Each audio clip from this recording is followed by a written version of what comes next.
Good morning, everybody. Happy Tuesday. It's a very special Tuesday. Happy 22222.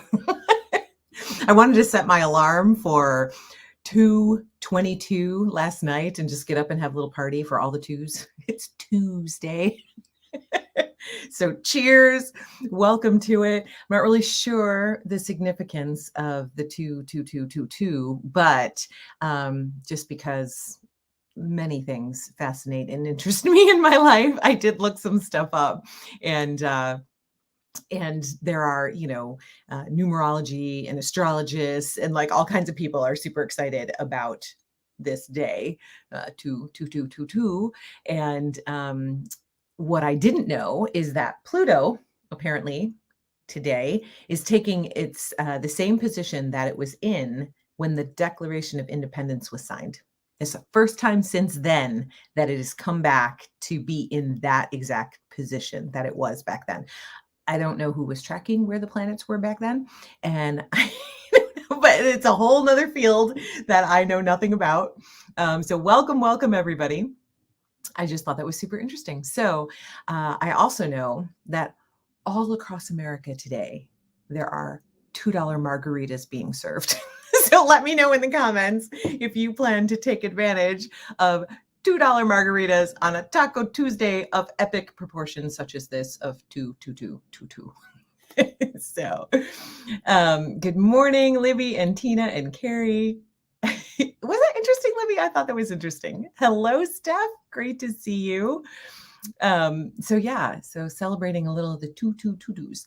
How many of you were ever ballerinas, since we don't have any guys on yet? How many ballerinas out there ever loved putting on their tutu? Speaking of twos, right? My daughter loved hers. And at one point, she kept touching it was like a big tutu. It like stood out instead of, it was like that. And she kept touching the girls next to her and like making it bounce. And they were like 4-year-olds. And at one point that girl just turned around and punched her in the face. She was so sick of being annoyed by my daughter touching her tutu. Anyway, random facts. I actually was thinking about her. I'm going to change my banner back to faithinreallife.com, which is where it's at, right? Speaking of my daughter, we just had the most wonderful vacation. So we had 10 days together in Florida, and it was really, really beautiful. Yes, Tina, today is National Margarita Day. So go get your $2 margaritas because some restaurant near you has them. You know it. You absolutely know it. So yeah, we're going to go get those. So yeah, this particular vacation was very special. I don't know why.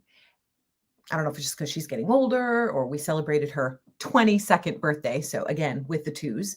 And perhaps that was something, I did read something about the 2222 that talked about how this is the time of connection. So if you're into that sort of thing, the energies that come together, and it's these numbers are about bringing people together, the connection of 2 by 2, which that's scriptural, right? The animals went in 2 by 2. They came out in threesies. Don't make me sing that song. But that whole pairing, that whole connecting, being in relationship with one another. And so I thought, if nothing else, let's celebrate relationships here in our Faith in Real Life community, which is so special. So cheers to relationship. Cheers to you. Thank you for being here. This is not a margarita, but it is coffee. Again, cheating on Tea Talk Tuesday. Warm, wonderful, little cinnamon oil, good stuff. Good morning, Anne. Good to see you here. So for any of our new people that are coming in and joining us, Coffee and Conversation, Tea Talk Tuesday, Cranberries and Conversation, Wednesday Wisdom with Millie, all of these things that happen at 7:30 in this beautiful place, we welcome you to, and we're glad that you're here and part of our community. So I just wanted to make sure that I said that because, again, I'm feeling very grateful for the relationships that we have, the relationships I have in my own personal life, and then the ones that we have built here as part of this community. So it's just a beautiful thing, which doesn't at all fit with my theme or topic for today, but kind of it does. Watch me bridge this together, okay? I'm just going to bridge this together. So, my topic for today is jealousy and how damaging jealousy can really kill love. Jealousy, when that comes into a relationship, can destroy it, right? It's the enemy of love. So, I wanted to talk today a little bit about what the enemy of jealousy is, which I'm sure you can figure that out, you intelligent people, you. But just looking at that is something that really gets in our way. Jealousy can do so much damage, right? It can really devalue a relationship that you have.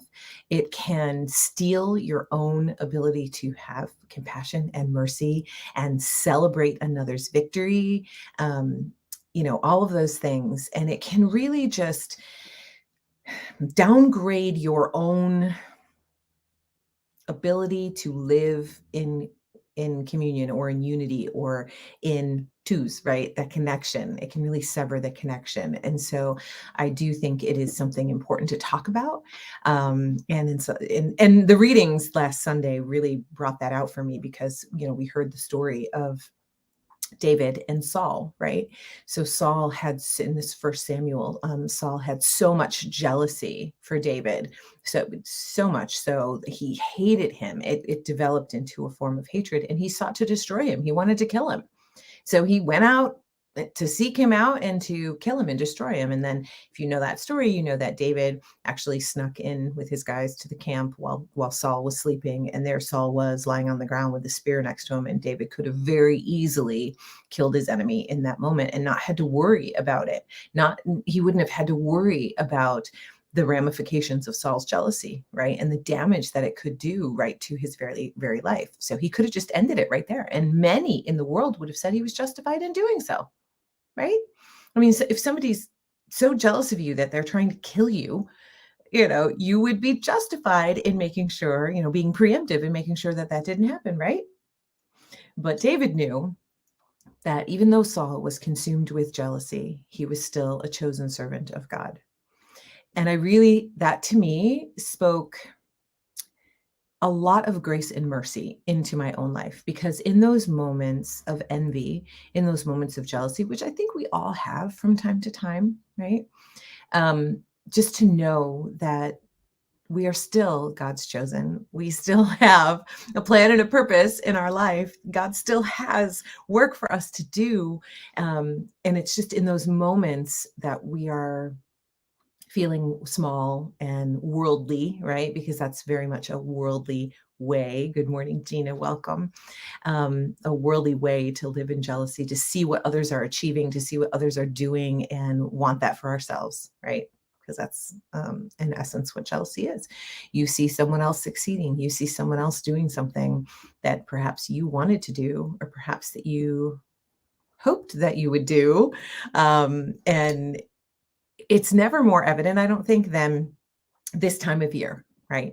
Because we all I shouldn't say we all, a lot of people I know set goals at the beginning of a new year, right? This year of 22, the year of connection. And by now, the end of February, many of those people have already fallen off their goals. They've already stopped going to the gym with that brand spanking new, the ink isn't even dry on the gym membership, and they've already stopped going or started going less, right? And sometimes it's because they found pain in their new processes. Sometimes it's just like, I wanted to do this. I wanted to get fit. I wanted to lose weight. I wanted to whatever, but life got in the way, right?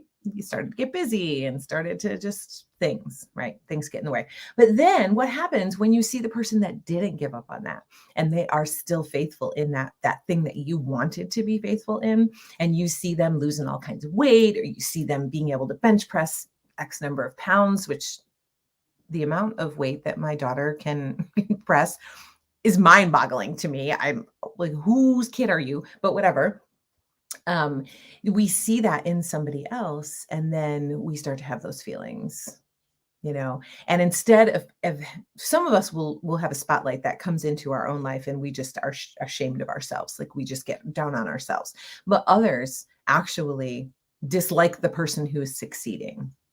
That's jealousy, right? And envy and jealousy, that's a whole different topic of those two. But for today, we're going to kind of talk about them as one. And I think that when that happens and we see something in someone else that we wanted, and it causes us to be angry, or it causes us to resent them, or it causes us to wish ill of them, that is where the problem comes in, right? Have you ever heard, I just remember, we joke about it now as adult women, right? But I can remember saying it as a teenager and actually not meaning it, but saying it like regularly. Oh my gosh, she's so pretty. I hate her. Have you ever said that? Have you ever thought that? Let's be real, right? What I'm really interested to know from you guys in this conversation is what is your first memory of being jealous of someone? The first time you can remember feeling jealousy of somebody. I'd really love to know that. If you would be willing to share, go ahead and drop that in the comments. And those of you who are on the Facebook world with us watching and not necessarily on the YouTube, but in the Facebook for sure, you have to grant StreamYard permission that we can see your name when you comment. So don't worry, you're not going to get spammed or anything. It just allows us to see something other than Facebook user, so we know who's commenting. So most of you in here are doing that. So Dottie's here, and Cindy and Tina and Anne and Gina and Libby, you're here, and Steph and Carrie. So we know that you've already done that. But if you haven't, go ahead and grant StreamYard permission so that we can see your comments, because it's a conversation. So we gotta know who we're talking to. We're connecting here. 22222. Okay. So yeah, let me know what your earliest memory is. I was thinking back to a friend that I had in school. Full of all the facts today.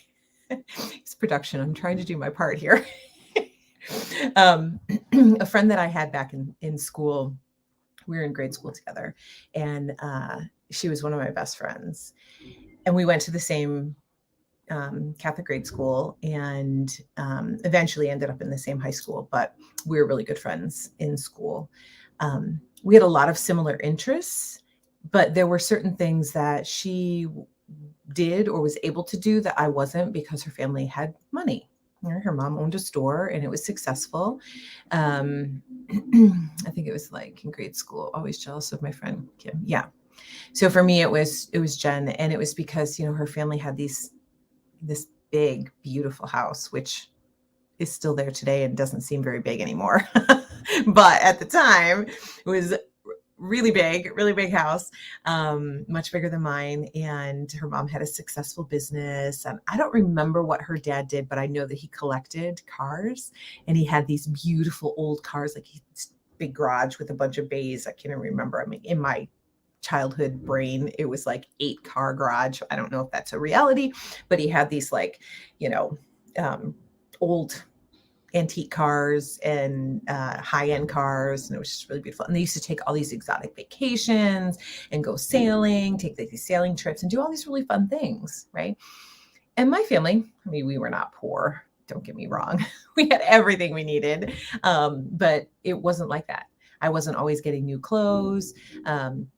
I didn't have all the latest, greatest gadgets. I didn't take exotic, expensive vacations. That wasn't the way that I was raised. And I think even if we had that money, I don't know that that's how my parents would have chosen for us to live. I don't know. But I looked at her and I was very jealous. And sometimes it made me not like her very much. I remember those feelings as a kid. And as an adult, I'm like, you're stupid. Yeah, that's very adult, right?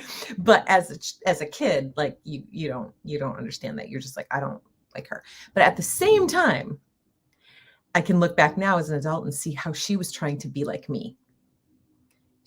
In fact, one time I had written her a letter, and her family was talking about moving, and I was like, I hope you don't move. That would be awful. I would just die. Exclamation point, exclamation point. Well, my handwriting was terrible, and she thought I said I would drell instead of die, right? And all of a sudden she started using this word drell, and I was like, what the heck is drell? So finally I was just said to her one day, I'm like, what is drell? Why do you keep using that? And she's like, I don't know. It's your word. I was like, what are you talking about? And then she shared that with me. And that was a light bulb moment for me because I was like, she, why is she using this word? And it was because she saw something in me that she wanted. She wanted to be like me. She wanted to be, whatever. So much so that she took a word she didn't even understand and started putting it in her vocabulary because she thought that I did. So it's interesting. Let's see. Oh yeah, that always made one. I was a friend group, 3 of us. One was always left out. Yeah. Yeah. When you're in that friend group of 3 and you can be jealous of, yeah. Cindy, mine is the girl who always got the lead in the plays.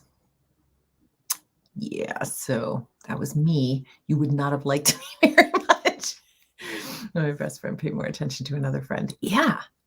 Notice the majority of these things are relationships that made us jealous. The dynamics within relationships that we have with others, which brings it back to our 2, 2, 2, 2. I told you I was going to tie this together, friends. I told you. Right? Yeah. So that really does make a difference. And I started thinking about that even as adults, right? When we see, maybe we're up for promotion and somebody else got that promotion instead of us. And you may have worked really hard for it. You may have really felt like you deserved it and really might even feel called to it. And yet somebody else got that. There can be some jealousy there, right? I know it's odd to say, but I know even in my my music ministry, I try to make sure that nobody is feeling unseen and unheard. Even though not everybody wants to solo, when there is a soloist, that soloist can get all the attention and everyone can be like, "You're amazing. It was beautiful." And the rest of the choir could feel, or someone or two in the choir could feel less than or unneeded, not necessary. When we see someone else succeeding at something that we are already doing ourselves, we might feel like, what's the point? Why even do this? And I've seen that, just to be real, in my coaching program that I have. This time last year, it was like I was being called on for everything.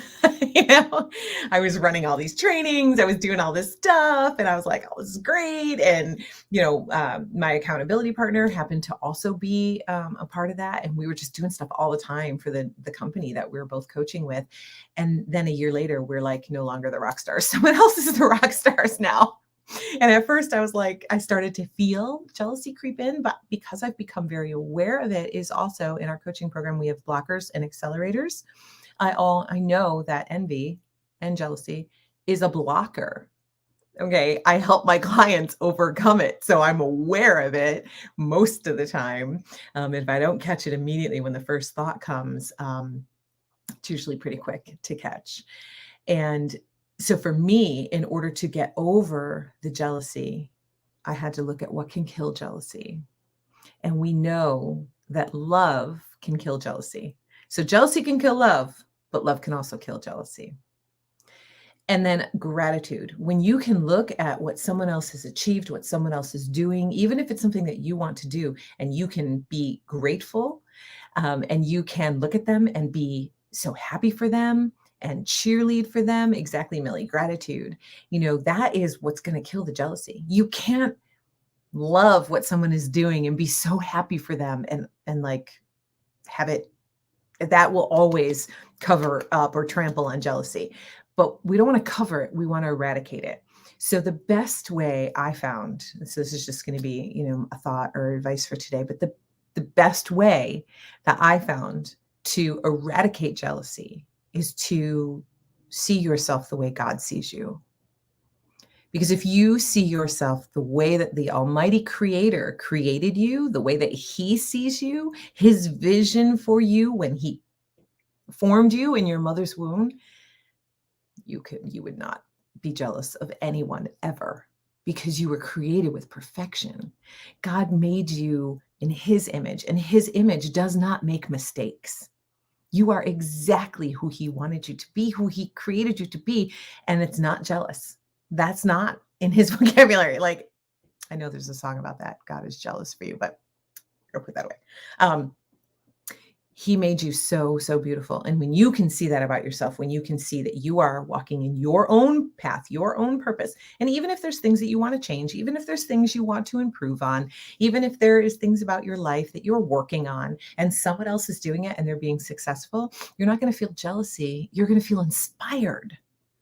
When you are walking in your God-given calling and you see someone else, you're inspired by them. They don't make you feel jealous or angry or envious. They make you feel happy for them and joyful for them because it's possible. You see someone else doing it, so you're just reminded, like, it's possible. I can get there, right? So sorry, I'm a little passionate about this because I just think it is so, so, so important and so valuable. Let's see what Millie says because, yeah. I don't know that we can eradicate it, especially on our own. I think we need to transform it through God's grace. It still exists in a new form. I'm thinking about that because, yeah, I think we kind of were saying a little bit of the same thing. But yeah, I did use the eradicate. I think we need to transform it through God's grace. It still exists in a new form. That I would like to know what you mean, like it exists in a new form. Expand on that for me, please, friend. I love this conversation. It's possible I can get there. Exactly. Yeah. That is what, when you see yourself the way God sees you now, it's possible for you to get there. And a lot of times God brings people into our lives with similar interests, similar goals, similar, whatever. And we see them succeed, and they're there in our life to help us to remember what is possible or to see what is possible. One of my mindset coaches talks a lot about using verbiage that supports where you want to go. Okay. So saying things like, I am my ideal weight. Well, I don't want to be this weight for years and years. Like, I want to be what I think God created me to be weight. But by saying that, I am training my subconscious to believe that wherever I am at any moment is perfect. It's exactly where it should be, even if it's not where I want to be. Does that make sense?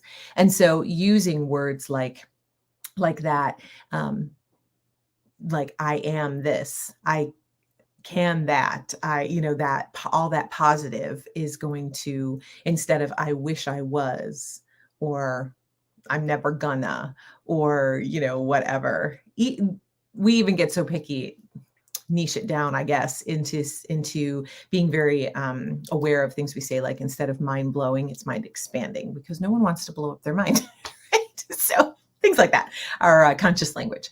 The emotions are there for a reason, to transform us. If we eradicate it, we can't be.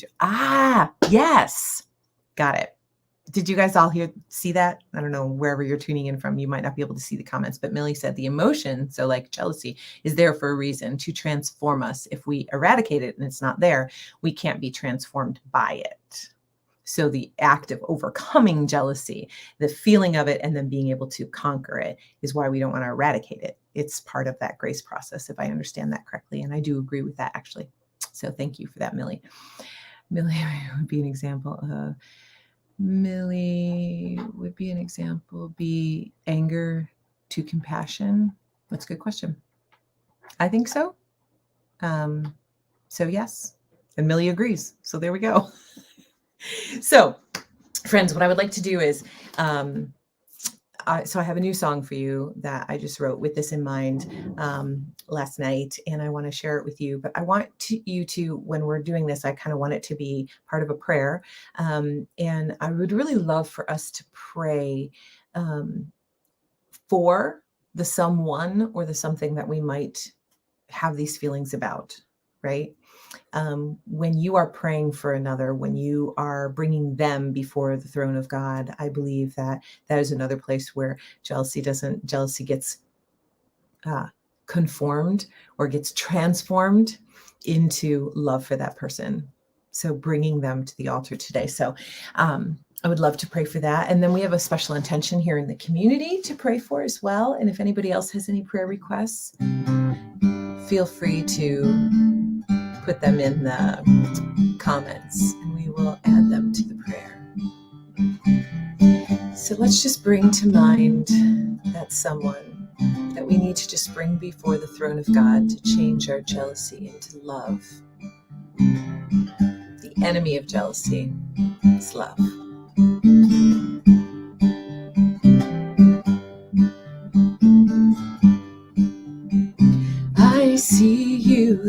my friend, and I love what you're doing.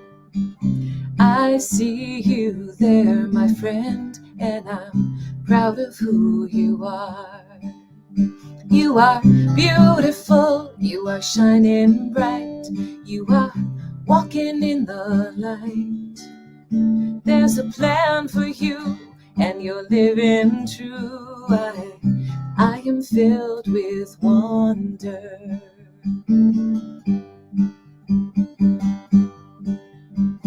I see how far you've come. I know you've worked so hard.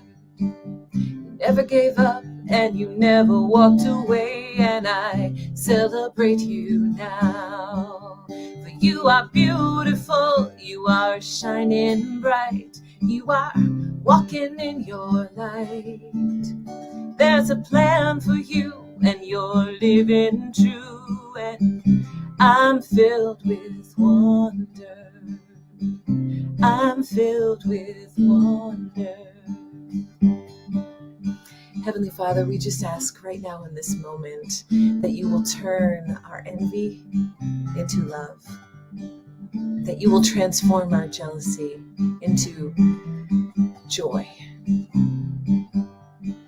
that you will bless everyone who is out there trying to walk in their plan and their purpose for their life, Lord, that you will strengthen them and us on our journey. Lord, that you will show us what it means to be truly grateful, that you will help us to celebrate others the way that you celebrate us.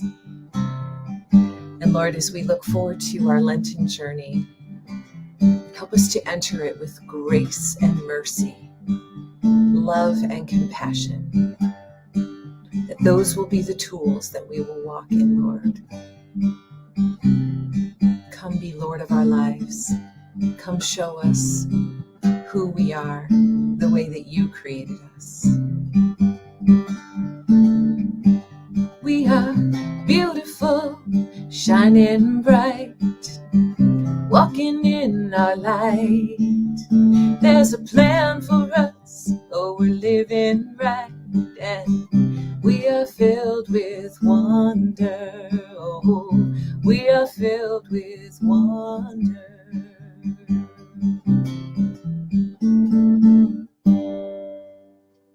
Amen. Filled with wonder and awe and joy. So today, 22222 is a day of connection. So I would love for us all to go out and connect with another, maybe over a margarita. No judgment if that's where you end up tonight. Yes. And thank you so much. Oh, Gina, thank you for that. It's kind of fun, a little bit different. And I was happy to be writing again. I haven't been writing as much lately, so thank you. Amen, amen, amen. Thank you, everybody. Have a wonderful, wonderful week. Come back and chat with Millie tomorrow. It's Ash Wednesday. I think it's going to be, no, I'm sorry. Next week is Ash Wednesday on Millie's week, and I can't wait for that. But come back tomorrow and get some wisdom, and just really connect here in the Faith in Real Life group. Bring your friends. I got a mug in the mail, which I should have been using today, but it didn't hold quite enough coffee for what I got going today. But a Faith in Real Life mug, and that was so fun to receive that. And I know that was one of the prizes. So we're just really building our community, connecting again, the 22222. Let's make those connections and invite somebody in, and let's bring them into this very special community. So thank you, everybody, for your love and your support, and writing about Ash and right. Yes, Facebook user. All right. Have a wonderful day, everybody. God bless you and keep you everywhere that you are and everywhere that you go and in every relationship that you have today and always. God bless. Thank you.